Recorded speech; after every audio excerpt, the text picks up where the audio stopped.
Jaya at dalawa pang kasama na aksidente sa US, habang papunta sa concert ni Regine Velasquez.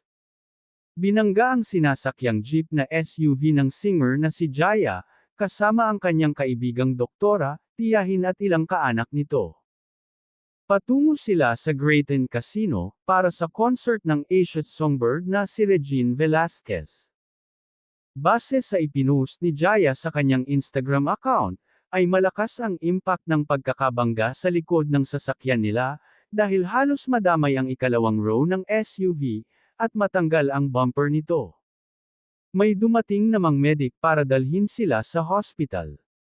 Ang caption ng singer, "On a ride from Sacramento, California, on the way to Graton Casino, to see my friends and watch Regine concert, when all of a sudden, we get into a car collision.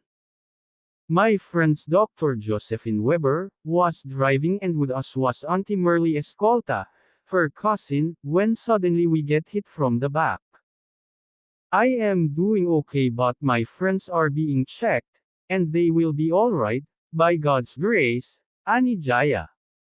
Laking pasalamat ni Jaya sa Panginoong Diyos, dahil wala namang serious injury na inabot ang mga kasama niya. Thank you Jesus for sending us divine protection, and covering us with your blood. It could have been super worse.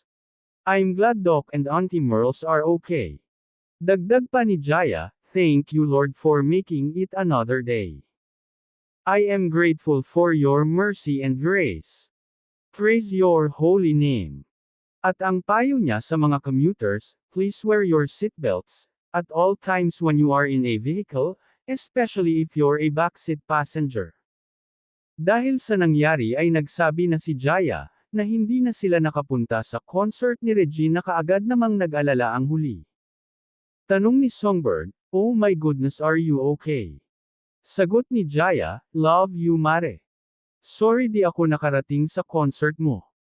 Maraming kasamahan si Jaya sa industriya ang nag-alala rin sa kanya at nag-alay ng panalangin.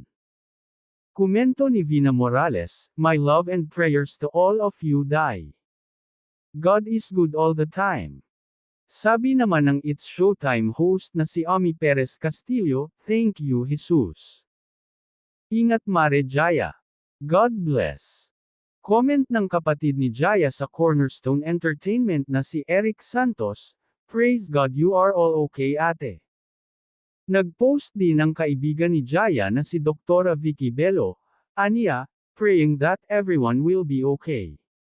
No injuries to the heart and mind. May God bless you and keep you safe always."